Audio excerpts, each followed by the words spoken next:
बड़े लंबे समय के बाद ऐसा मौका आया है जहां पर टर्की भारत के हत्थे चढ़ा है। एंड अब लंबे समय तक टर्की की जो भारत में एम्बेसी है वो भारत सरकार के चक्कर काटने वाली है। अब देखना ही होगा कि ये केस कितना बड़ा इशू बनता है या फिर बैकएंड चैनल्स के जरिए दोनों देश कॉपरेट करते हुए इसको रफा दफा कर देते हैं। एयरपोर्ट्स के ऊपर स्मगलिंग के बारे में तो आपने सुना होगा। इंटरनेशनल रूट्स के ऊपर एक देश से सामान दूसरे देश में स्मगल करने की काफ़ी कोशिशें होती हैं।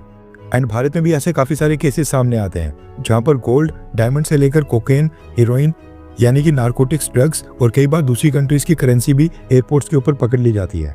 इंडियन एयरपोर्ट्स में स्मगलिंग के दौरान जनरली अफ्रीकन कंट्रीज के नागरिक ज्यादा अरेस्ट होते हैं, लेकिन ये शायद पहली बार हो रहा है जब टर्किश नेशनल्स यहाँ पर इन्वॉल्व है।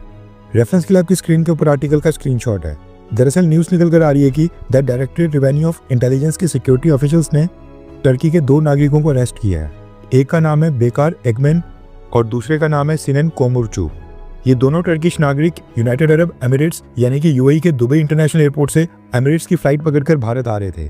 यानी ये पहले यूएई के और वहां से टूरिस्ट वीजा के ऊपर भारत आ रहे थे। रिपोर्ट्स के मुताबिक ये दोनों टर्किश नेशनल मुंबई के छत्रपति शिवाजी महाराज इंटरनेशनल एयरपोर्ट के ऊपर लैंड हुए थे।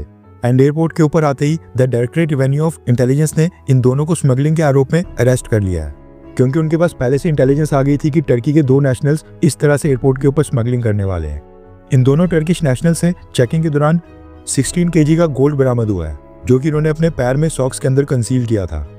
टोटल गोल्ड जो इन दोनों से बरामद हुआ है उसकी मार्केट वैल्यू इस समय इंडियन मार्केट में 13 करोड़ 50 लाख रुपीस है। The directorate revenue of intelligence ने बताया है कि जब इनसे पूछताछ हुई है ये कोई भी कंक्रीट आंसर नहीं दे रहे हैं। इन दोनों को अरेस्ट करने के बाद इंटेरोगेशन स्टार्ट हो गई है, इनकी ट्रैवल हिस्ट्री चेक की जा रही है और ये जानने की कोशिश की जा रही है कि भारत में इनके साथ इनके कॉन्टैक्ट में कौन कौन थे और ये किसके साथ मिलकर काम कर रहे थे। इसके साथ ही इंटेलिजेंस एजेंसी ने यह भी बोला है कि उनको लगता है कि इसके पीछे एक बड़ा हवाला रैकेट है और ये दोनों टर्किश नेशनल्स उसका पार्ट है।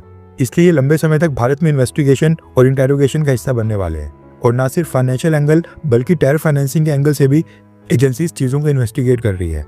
टर्की की जो भारत में एम्बेसी है उसने अभी तक इस पूरे मामले के ऊपर पब्लिक स्टेटमेंट नहीं दी है, लेकिन रिपोर्ट्स आ रही हैं कि टर्की की एम्बेसी इस पूरे मामले में एक्टिव हो गई है। एंड हो सकता है कि वो भारत से इन दोनों टर्किश नागरिकों का कॉन्सुलर एक्सेस भी मांगे।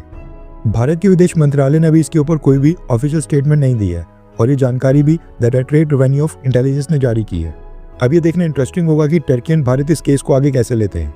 इस केस से रिलेटेड जो भी न्यूज़ आएगी हम उसको कवर करते रहेंगे, इसलिए अगर आपने हमारे चैनल इंडियन अफेयर्स को अब तक सब्सक्राइब नहीं किया तो कर लें।